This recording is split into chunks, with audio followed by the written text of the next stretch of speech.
Hey, you're not Johnny. Thank God for that.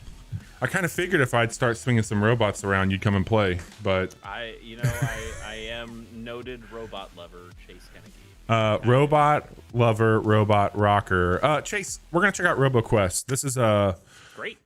A game that has came out of nowhere for me. Well, I shouldn't say out of nowhere. Like, I know it was nowhere. We did a monthly preview.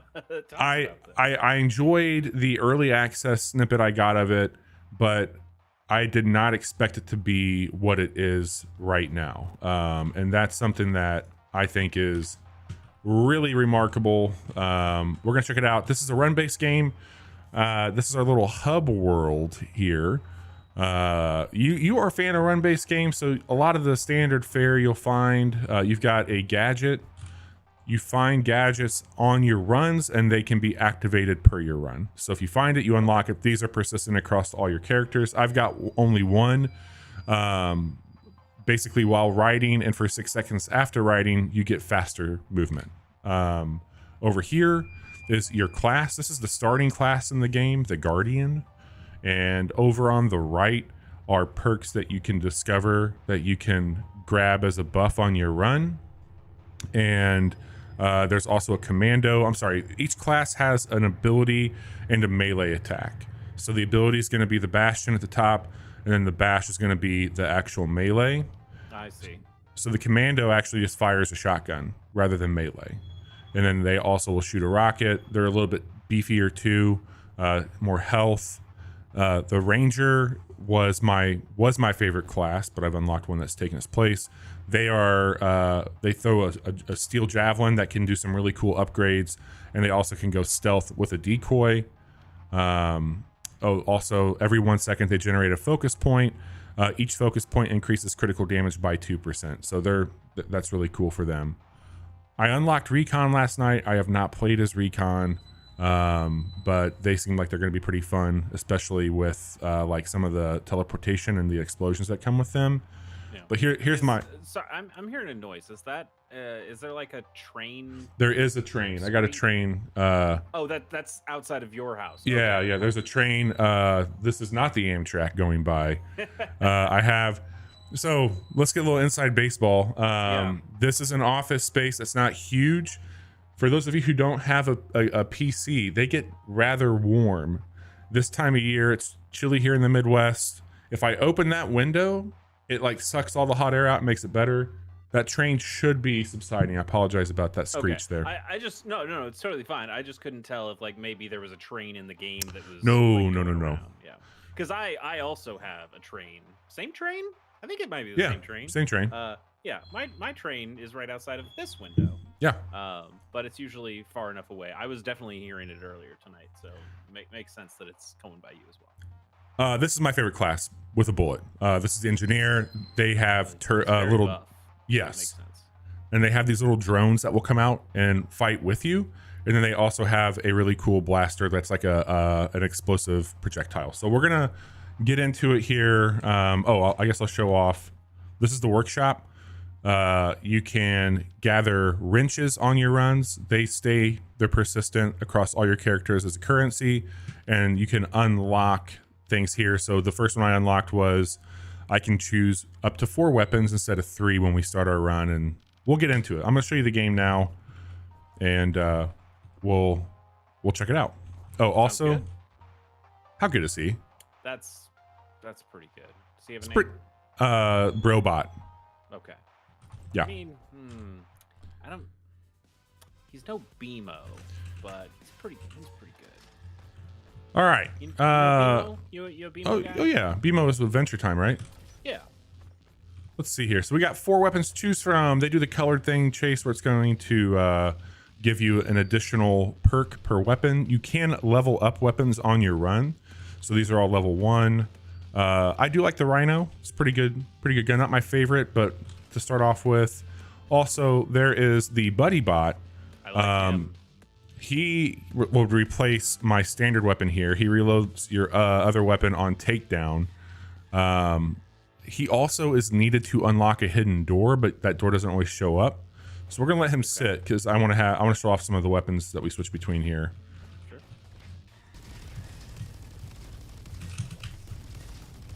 And let me know if audio and stuff on your end is okay, too loud or whatever. This is good. I turned on the audio on the stream, and like, maybe I'm a little low. Okay, let me. I'm just like a touch low, but everything else is fine. Cool. I bumped you up a little bit. Cool. These robots that you're killing look a lot like BuddyBot. Yes, they sure do. BuddyBot is a good boy, though, unlike these heathens that we're fighting. Infinite ammo for your weapons? Yep. They have to reload, and you can get perks where like the other will reload it. There's crit damage. There's also 3 types of elemental: cryo, shock, and fire. And you can get that on your actual weapons. Oh shit! So you see in the map, upper right hand corner. Let me make this bigger for everybody. Let's do that. Nope, hang on. Gotta switch it over here. You're getting hurt. Yep. You see in the upper right hand corner that map where it's turning purple? That's always going to be like a little quest room that you'll get some cool gear in. Okay.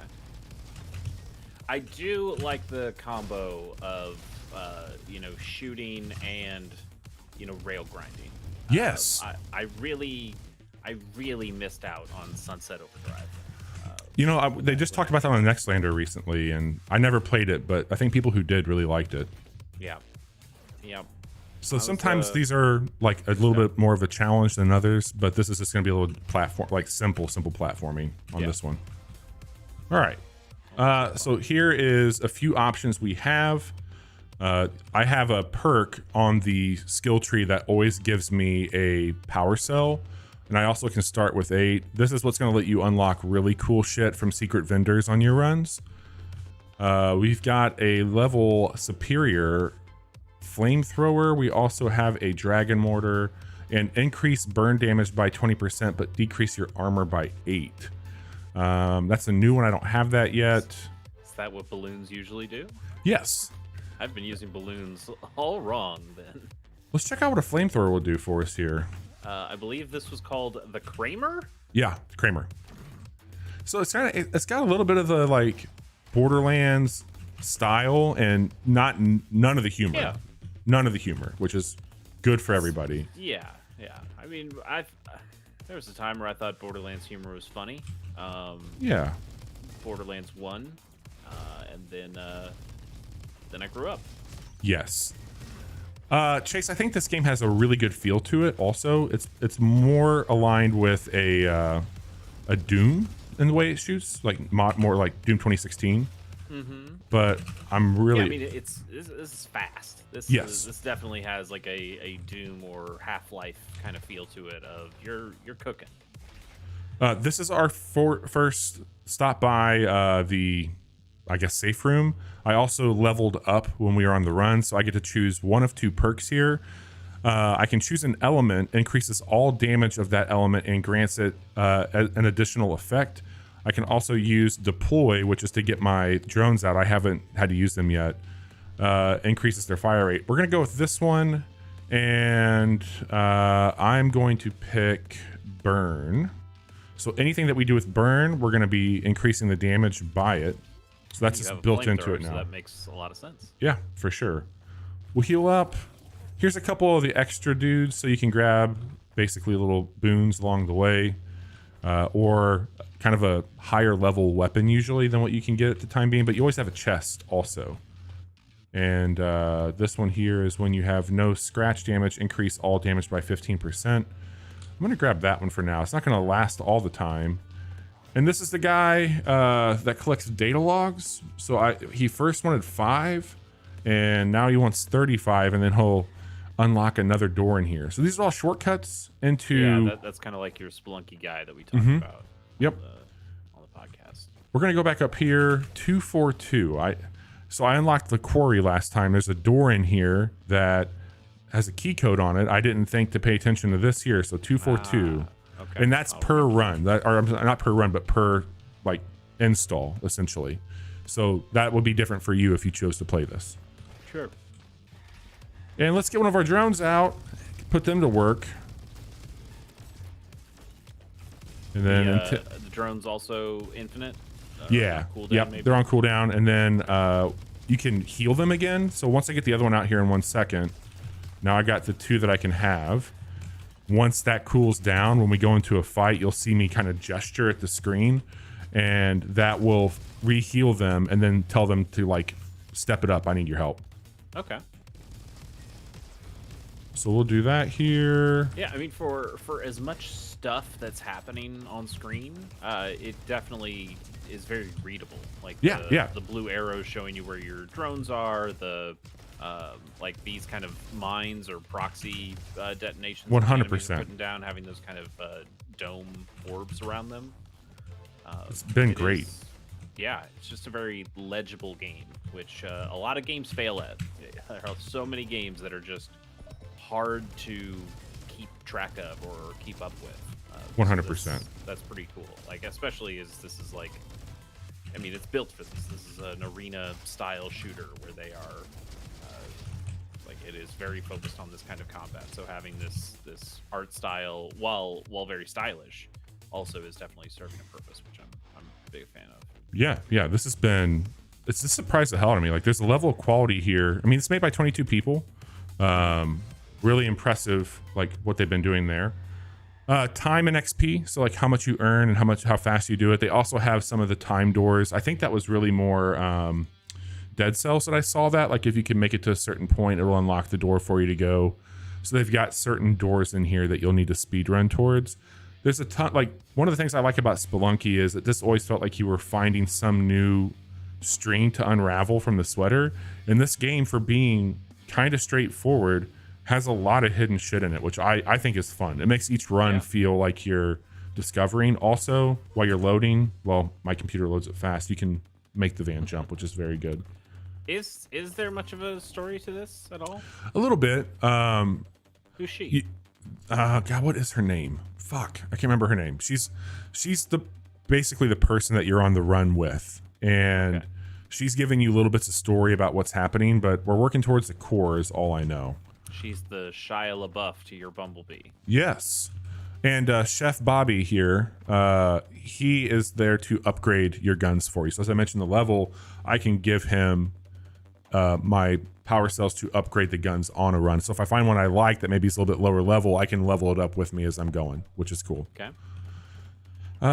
These guys do have like a very claptrap look to them.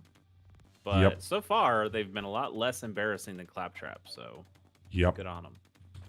I think, what was my other gun, the flamethrower? We're going to grab this one. Well, I'm going with fire, so I don't know if I need to get cryo. But I could actually, you know what I'm going to do? We're going to grab this, because I'll probably level up, and I can add an element to my drones. I'll give them cryo, so then I'll be able to hit them for 2 on that. I mean, is there a way to give your flamethrower cryo? Yeah.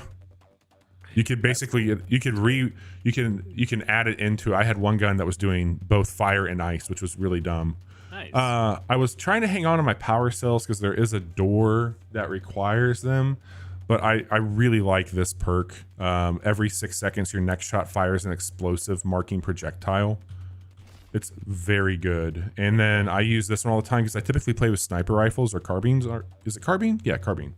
Carbine. Yeah. Both are acceptable. This one's awesome. The monocle just gives you some more damage. We a bit further behind on the unlock.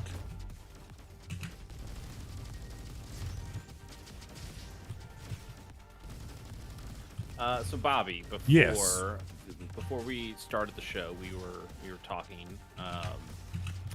about as we Kelsey do, Grammer of all people, and I do want to mention something that I didn't get to mention before we started the show. Oh yeah. I watched a movie recently. You like movies? Sometimes, yeah. Yeah. Movies, pretty good. This last one I watched, not so good. But I kind of knew that going in. Oh no. I also watched the John Oliver show the last week tonight. Yeah. And he brought up a movie that I had never heard of before. It was made, I believe, during lockdown. Yes. Maybe right after. I don't know. It stars WWE superstar Edge, Adam Copeland. Oh no. And Kelsey Grammer. Really? And it's called Money Plane. I've heard the name of that. I have not watched it though. I would suggest you probably shouldn't watch it. It's a terrible movie that makes zero sense. Is that like a 2000s movie? It's like a 2020 movie. Oh, shit. Like I think it was made in lockdown time. Oh, that's right. You mentioned that. Yeah. Just an absolutely stupid movie. God damn. But just the idea is that if you fly this plane above international waters, then everything that happens on the plane is totally legal. Ooh. But they're going on the money plane to try to steal the money from the money plane. Money plane. That's all I can think of. It's from. Yeah, absolutely. Like the money plane. Oh shit! What's her name in Parks and Rec? Jenny. Jenny Slate's the actress name, Jenny right? Slate, but yeah. I forgot the character's name. Chase, yeah, this gun that we're gonna get here, it rules. Torpedo rifle sounds pretty solid. Yeah, it's good. Okay.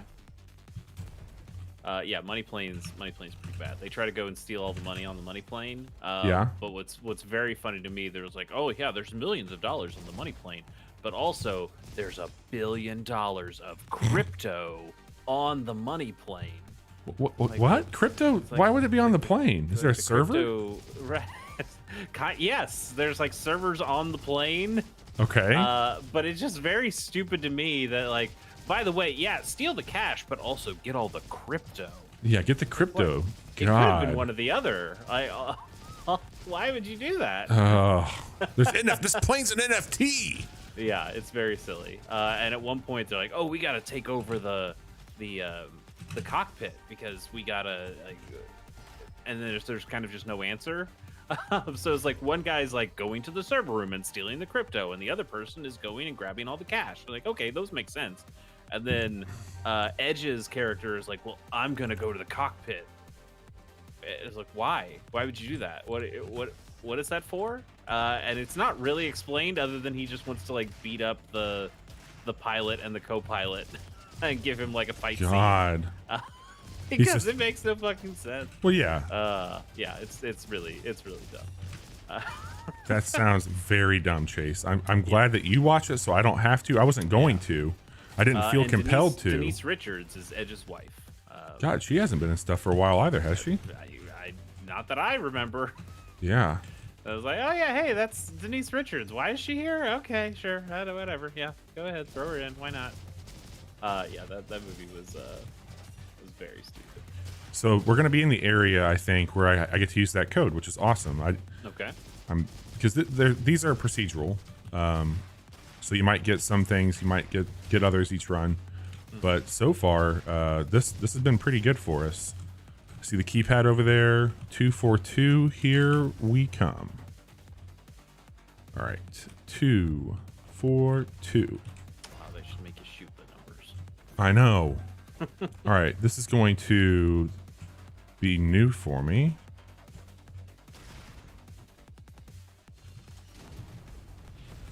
All right, I'll take that level up. Shovel over here. Switch to the shovel. Huh. Okay. I'm sure you can switch back, right? Yeah, let me upgrade this here. Gun die, increased fire rate by 15 on less. Nah. We'll do critical. Secret found, the shovel. Oh, because I've seen some things on my runs where there's like glowing parts out of the ground. Okay. Now we can pull some of those up. I guess we'll keep the torpedo rifle for now. So you got like a bit of risk or reward of, okay, yes, you can dig up these secrets, but now you also have to. Yeah. Now be down. I could use it. Looks like it's got some ability to it, but. Yeah, but still like melee versus a carbine. I wonder if we can get up there. I don't think we can. Are other classes better about aerial movement? I found them all to be the same. I have not played as the recon yet, but everybody else has been pretty much the same when it comes to most of the mobility stuff, double jump. Because the trailer stuff, I mean, I think you're playing this fine, and these are also early levels. But from the trailers that I remember seeing, like it was a lot of in the air basically all the time. Well, there's people like I can jump on things, and you get like you can damage it like Mario, but I haven't found that to be the best way to approach this myself. Yeah. Would you be able to kite enemies? They kind of stay in their area. Like they might not go into the net. So you can run around it too to your advantage. Like you don't have to always engage. Yeah, but if you were talking about like being able to Mario on enemies, like what if you brought an enemy into that? Oh that yeah, I see what you're and saying. Jump on them, but yeah, if they kind of stick to their areas, then that's not gonna do. This appears to be a boss. Yep. Well, no, this is just a sub. Like this is not a boss at all. But he's got a. He's just a bigger dude. Oh wait, no. Then what's the bar at the top for? Is that just for all the enemies? Oh, sorry, I didn't realize that it came in here. This is a room that like I can't leave. Fuck, grab me until we clear. I'm gonna die in here, by the way. You're not gonna leave ever. No. So you kill a bunch of enemies. Fuck, and that's the enemy's health bar, like the room's health bar. Okay, the collective. Okay, Yeah. Okay.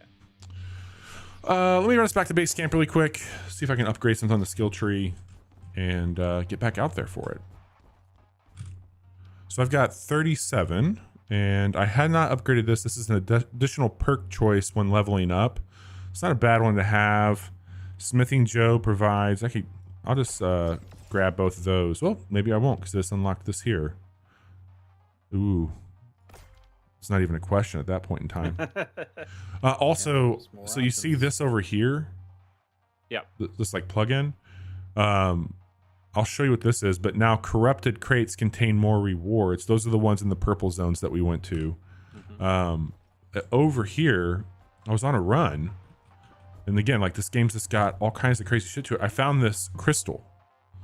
And so it brought this whole section up here. And this is kind of like Loop Hero.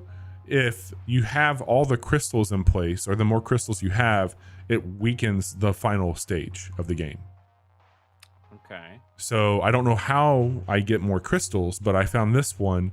It says unknown effect. So I saw that over here. It's like, well, this was new. And that would make sense, like the color of it coming in plugged in. So it's just going to give me the treasure hunter stuff on it. Interesting. I didn't show this over here. This is the Brobot Lounge. This is where you link up to do play. Okay. And it's up to 3? 2. 2. Just 2. Okay. Yep. I think we talked about that. Johnny and I were just playing this last night together, and the levels are so small that having 3 would probably be pretty chaotic. Yeah, I imagine it's probably chaotic with 2. Oh, you just get to keep the shovel from... Yeah, so that's the same thing as I had found BuddyBot, and so this is just an option now to have on to start your run with. Very cool. Ooh, the Tommy gun's really good. So is the art. We'll do the Tommy gun. Pew pew. It's classic. I've been playing quite a bit of Wasteland 3. I heard. I didn't want to talk about it. I didn't want to, you know. It's okay. It's okay now. Okay, you want to tell me exactly what happened? Sure. Okay. Yeah, shouldn't be surprised that Loose Lips Johnny just talks about everything. So yeah, I was playing. I played quite a bit. We did our podcast on Wednesday this week. Yeah. And I talked about playing it then, and that hadn't happened yet. But on well, yeah, I guess it had happened. Maybe I just kept it to myself for once. No, it was right after the podcast. That was right. It was like, oh, I've got an hour and a half. I can knock you out a little bit of Wasteland. So I spent about an hour and a half playing Wasteland on Wednesday night after the podcast, and went fine. Like it was just like, hey, playing the video game pretty good. I'm still getting used to some things, but getting more used to it. So yeah, having a good time. You were having a hard time with it. The only thing I heard from you at the time was like controllers and maybe the camera view. Yeah, like a little bit of readability because of playing it on a TV and playing it from so far back. But yeah, for the most part, totally fine game and enjoying a lot of the elements of it. But I was in an area where I had to go to the bazaar. Oh, yes. Ooh, that looks like a fun guy. They're fucked now, Chase. That's what you do. They're fucked. Are you familiar with the bazaar? Yes. Yes. So meeting all that crazy shit. And one of the things that I had to do was like go to this parking garage north of the bazaar and go kill some smuggler guys. And as I was going up there, I was just kind of not paying attention that much, and I ran into a fight, and there were these little spider robots that ran up and exploded on me. There were 2 of them. They started combat. They had the initiative. They both ran up on me, exploded on my whole team. The first one basically killed most everybody, and the second one absolutely killed everybody. And then the game's like, yeah, game over. Fuck you. Oh, okay. Well, that's bullshit, but okay. Whatever. Yeah. I'll just reload, and I'll auto load or auto save to where I started it when I got here.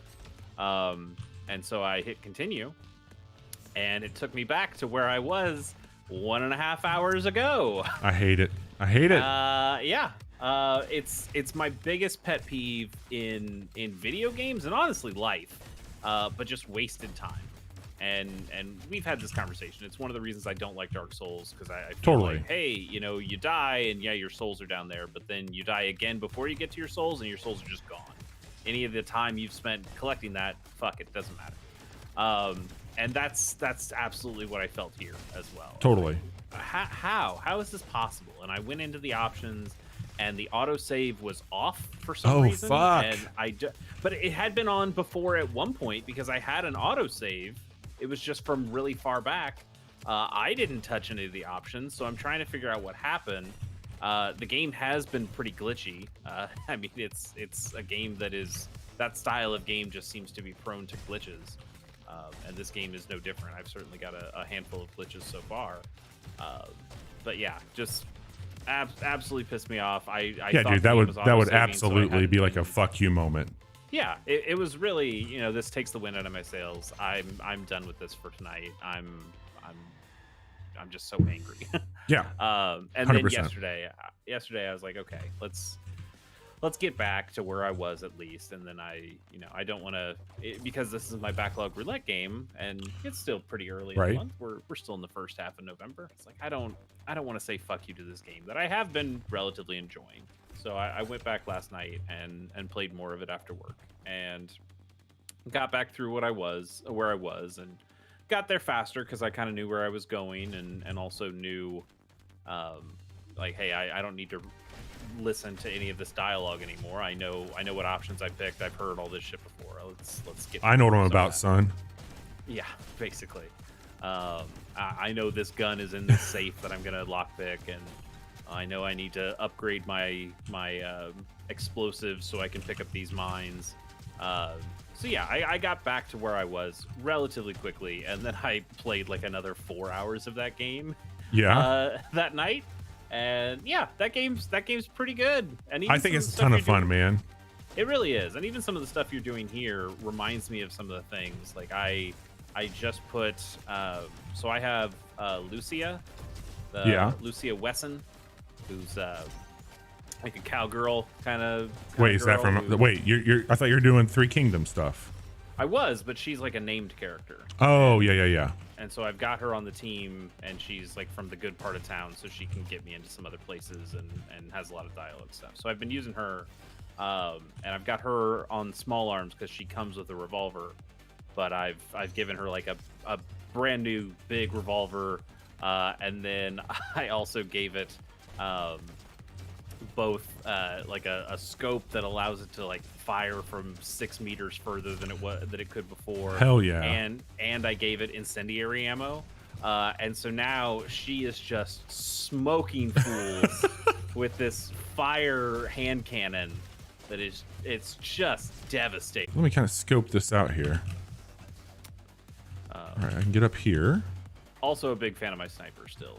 She's still my favorite character. Snipers in that game are very OP, I think. Yeah, I'm considering making a second sniper somehow. I know wise. There are ways to make more custom characters, I believe. Yes. I just unlocked the 6th slot. Okay. Like this hobo guy who's got a shotgun. He's in your base. He's okay. Yeah. But I'm like, I already have a person who can do shotgun stuff. So I would rather get a second sniper. So I think I'm going to drop him and see if I can. I think that's what we needed the shovel for. I think. Yeah. Oh, that might like be like a thing that pushes you up. Yep. I think it'll shoot us up there and then we can get over to him. All right. Good to know. I'm glad you're enjoying it. I know that some of these games on paper feel like they might be your shit, but have not quite hit the way we wanted them to. Yeah, I mean that was where something like Mean Year Zero was, where hey, a very similar style of game of sneaking around. You're running freely outside of combat, but when you get into combat, it goes to the XCOM grid style. But I don't know if it was only having the 3 characters or if just it felt like there were too many enemies or things were stacked against you in a way. They're hard games. Yeah, totally. But I was just not vibing with Mutant Year Zero the way I thought Miasma Chronicles was fucking hard too. Like I think that studio just makes hard games. Yeah, I think that's right. This one, you know, I have the difficulty set relatively low. I don't have it down to like the story mode, but I've got it in an easier mode, and I'm having a great time with it. Other than said spider robots. Yeah, spider robots no good. There was a fun house, I think, or something like that. I remember that place being really fucking wild. It was like kind of an adult film industry carnival type thing, if I'm not mistaken, or there was something pretty sleazy happening there. I mean, the Bazaar is the one that has like all the monster gang, who controls that, led by Flab the Inhaler, which is maybe a pretty good joke. But then, like near them, there is the Warrens area that is filled with clowns. Yes. So I murdered a bunch of clowns. Yes. Recently. Yes. And they all give you wigs and noses and clown shoes when you kill them. That are all just junk items, but it was very fun to kill a bunch of clowns. And you, like, I'm just 100% all these fucking wigs. Oh god, we're gonna die. Get off of me! It's a lot of damage. Fuck! Fuck!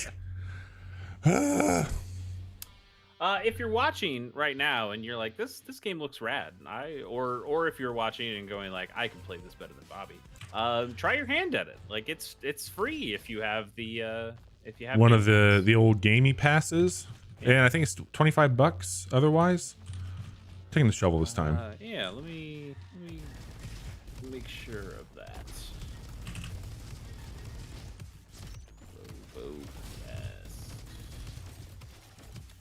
Little drone on drone. So it is 25, but currently it is still has an introductory offer of minus 20%. Is that because they hit their 1.0? Yeah, so you can get this for $20. That lasts until nice. the 14th. So you still have a handful of days to go grab Hell yeah. that. Seems like a solid game. Dude, it's awesome. I love this game. I've been playing a lot of it. In the trailer here, I'm seeing some dual wielding. Is there a class that dual wields? Nope. Everybody can. It just depends. They'll be like, you'll find guns. It'll be like, okay, duels, or it might be. Oh, look at this. Here we go. Check it out. Dig it. What'd we get? Equip the slippers. What do they do here? Reduces damage from acid pools. Okay. All right. Well, that's cool. That was worth it. We got a new fucking gadget. Great. Yeah. I do move a little bit slower with them on, though. Oh, well.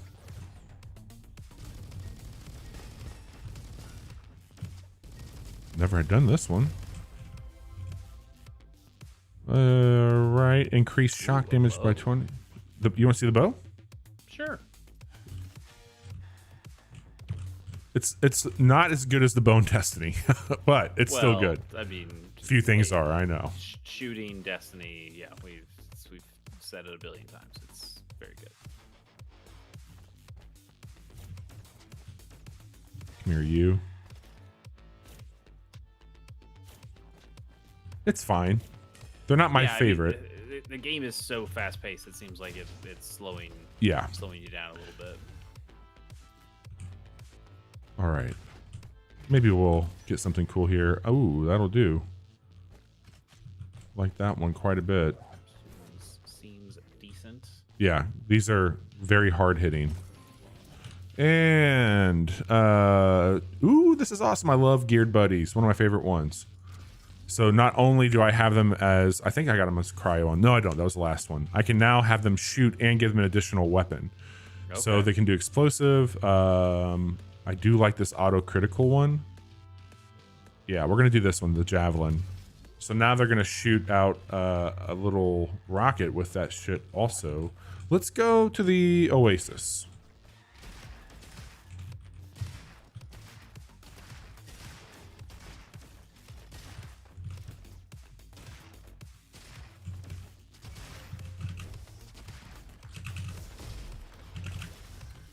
All right, y'all. Oh shit.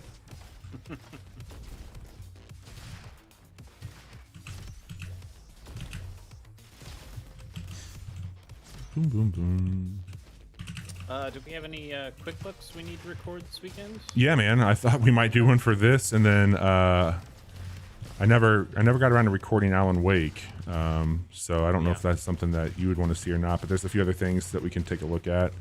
Yeah, I would love to see Star Ocean. To be honest with you. Yeah, I need to play it a little bit more. I still have been putting all my time into Wasteland, but I love that. That's awesome. I mean, some of these monthly games have not hit for you, and that's really cool that this one is. Mm-hmm. Are you doing anything at end of the year to like recap that? I imagine we will have a category of like the best backlog game that I'll probably do like an individual category for. It's weird because we usually have a category that is our backlog game of the year. Well, it could be backlog game of the year sponsored by Chase's top 10 backlog spins or something. Yeah, I don't want it to become a completely individual thing unless it's like a completely separate thing. Because we do have a category. I mean, we have backlog game of the year of like, here's the game that we wanted to play this year that we're putting on the backlog. Mm-hmm. But then we also have like, what's the best old game that's new to us that we played this year? Yeah, which is non-2023 games. Yeah, exactly. Which is probably closer to what the backlog roulette thing is. So maybe I'll kind of. I guess it depends if I've played something that wasn't for backlog roulette that was really good and I feel like needs to be talked about. Otherwise, I can probably just choose one of those games, one of the backlog roulette games, as my non-2023 game. Do you have like an idea of what your top 10 might look like right now? Not really. I mean, I haven't really paid attention. I've written down all the games that I've played, but I haven't really looked through the list. I'll kind of open it up right now. That would have been our buddy bot. See? I see. Yeah, I can go down the list and see some games here, but I don't know if I have like. Do you have a definitive number one? I don't think I do. Yeah. I mean, there are some games that were good, and I know you and Johnny have a couple of games that are going to be very difficult for you guys to choose from when it comes to the top 2 or 3 slots. And I don't mean to be a bummer. I think it has been a good year for video games. I just don't feel like I necessarily have a definitive number one for me right now. I think that's fair. This guy sucks, by the way. He can teleport you and hack you. Just a big fucking worm. When he hacks you, you just your keys move the opposite directions that they're supposed to. Oh, cool. But he's got a big health bar and a pretty big area of attack. Just try and clear out some of these other ones. That little pink like field is where he's hacking you. Yeah. Like any other year or maybe any other game, I would be like, oh yeah, there was a new Fire Emblem game that came out. That's my number one, obviously. And I enjoyed Engage, but I don't think, especially because that game came out long enough ago that I've had distance from it and Sure. just don't think about it all that much anymore. Like there's even that DLC that I've tried to go back a couple of times and play, and it hasn't been hitting. Like I know. It wasn't for Backlog Roulette, but I did go back and play Fire Emblem 6, The Binding Blade, Yeah. and had a great fucking time. Do you think that this is like in the last decade, maybe in the last 15 years, this is your least favorite Fire Emblem?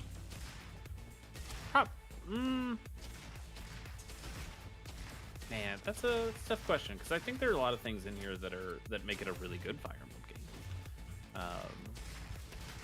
But yeah, when it comes to, I mean, last decade, that probably, I think that still includes Awakening. I think that was 2015. Yeah. So that'd be Awakening, Shadows of Valentia, or shit, I missed some. That'd be Awakening, Fates, Shadows of Valentia, Three Houses.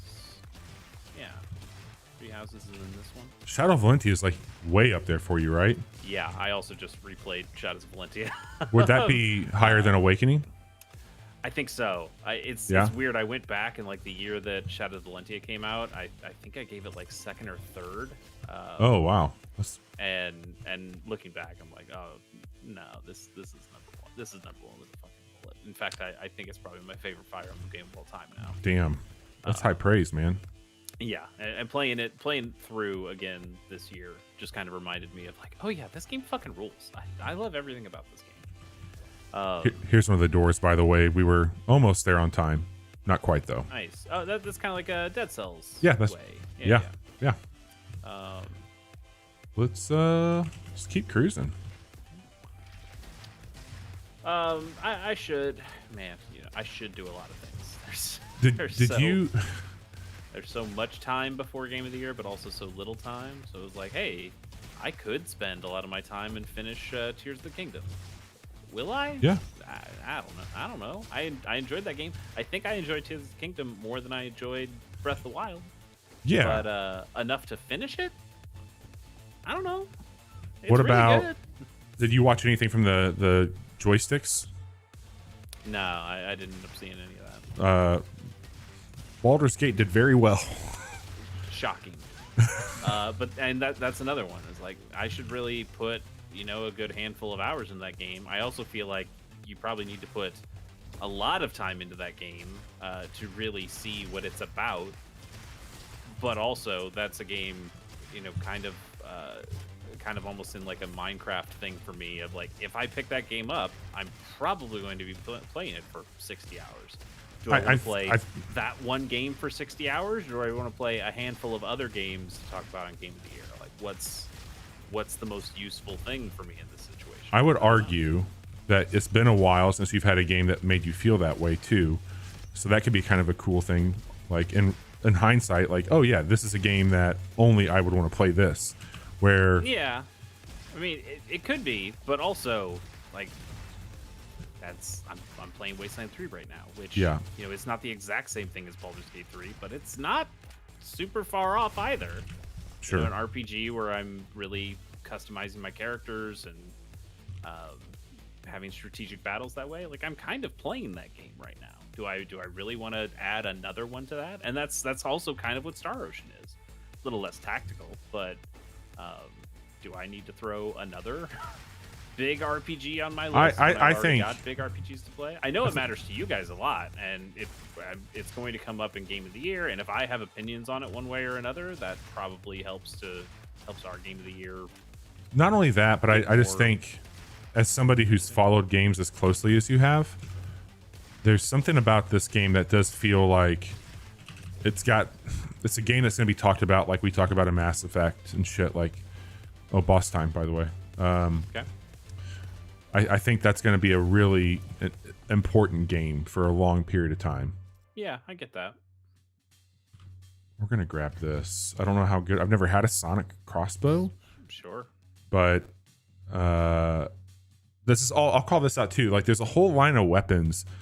Not to in the thought you were on, but this looks like Eevee compared to a Wally, like all the other robots. Sure. Yeah. So I'm thinking that we're working towards like the final level being kind of this super high tech. Looks like this. Maybe that's why you see some like few and far between, I should say, some of these weapons. Okay, let's see who we get here.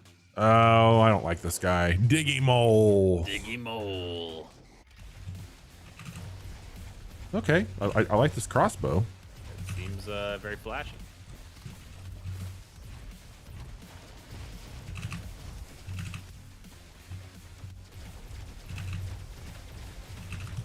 Okay, it kind of works like a Halo Covenant weapon. Yeah. With the overheat. He doesn't seem too bad. I mean, you kind of maybe I just seem too good.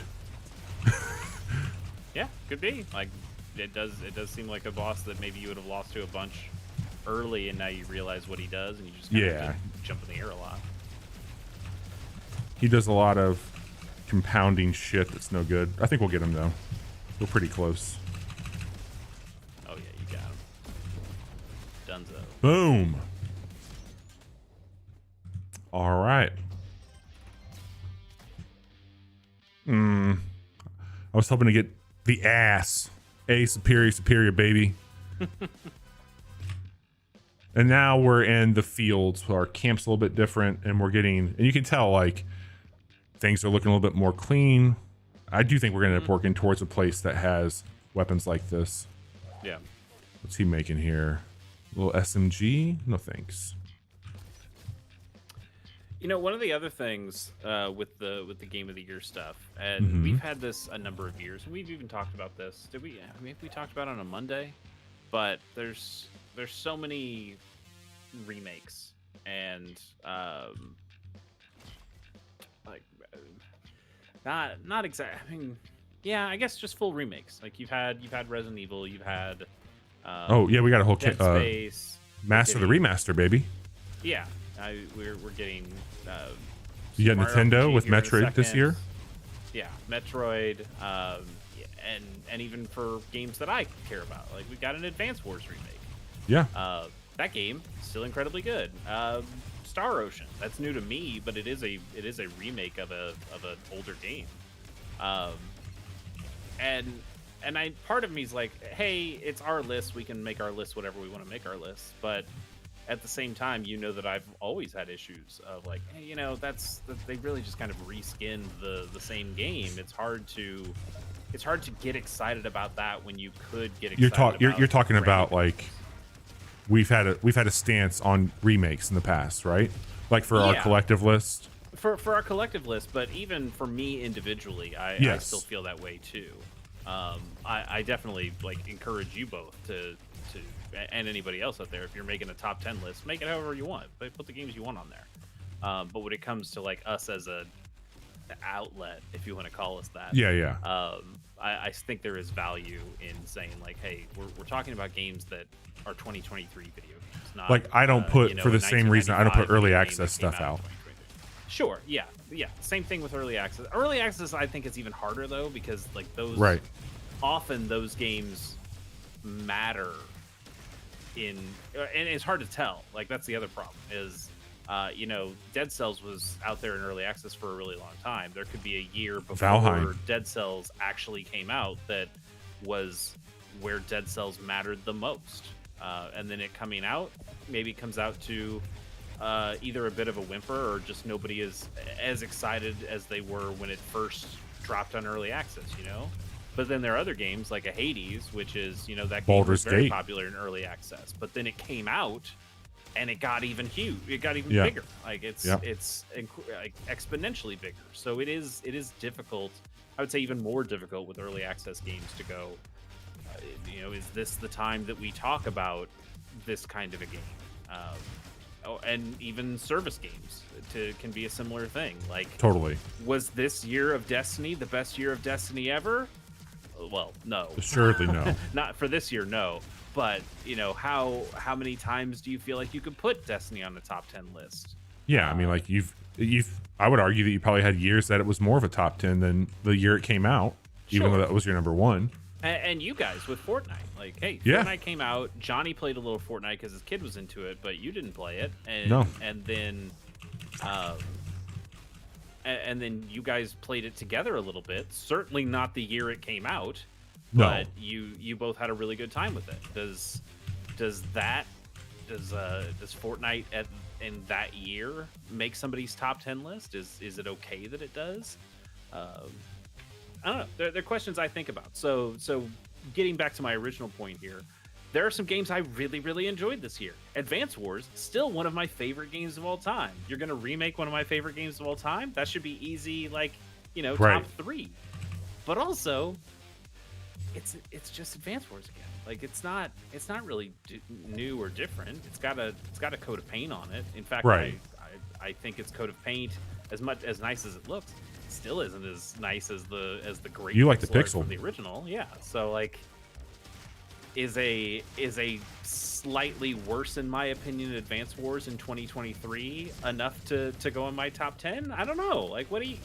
Like, I mean, that's the thing though. Like I don't feel like you have nearly the competition for spots on the list this year that Johnny and I do. totally. And I feel like Advance Wars, by its own merit, being one of your favorite games of all time, would warrant a place on that list. And I think that's gonna make me feel guilty to do something like that. But yeah, you're right. I think again, not that I think it's been a bad year of video games. I think the video games that have come out have been very good, just not necessarily the video games that I kind of love. So if I have a bunch of open space on my list, am I going to fill that with games I don't think are all that great, or am I going to fill that with games that I feel bad about putting on the list because they don't feel like 2023 video games to me? Sure. And that's a decision I'll have to make when it comes to my own personal top 10, but we'll see. I don't know. It's I think it's going to be really interesting for me to go through the list of the games that I played, and also I think it's kind of exciting in that you know, the handful of games that I, you know, cram in this last month to before Game of the Year, they have real shots of jumping high on that list. Let me ask you a question on your theory here, because like there's a relevant thing happening around the remaster. So like, let's use 2 examples of games this year. We're going to use Dead Space, and we're going to use Super Mario RPG. One of those isn't out yet, but I think we have a pretty good understanding of what it is. Yeah. Where would you qualify one of those more on a list at the end of the year than the other? I would probably say that Dead Space has a better argument to make a casual hour as a full outlet list than Super Mario, because the things I know about Super Mario are, hey, we really didn't change much. Like music's different, like, right? It's art style. I think its music is remastered. I mean, music has to be remastered, and then not because the music's bad, just because Nintendo's gonna do that, obviously. Yeah. And then I think they put in a couple of quality of life things and maybe changed some localization stuff to, you know, fit better for 2023 or whatever. Although I think I saw on Twitter, like, somebody was saying, hey, they kept in this joke that, you know, made sense back then but doesn't necessarily make as much sense today, but they kept it in. So maybe there's not as much localization change as I thought. But like, that game is essentially the game.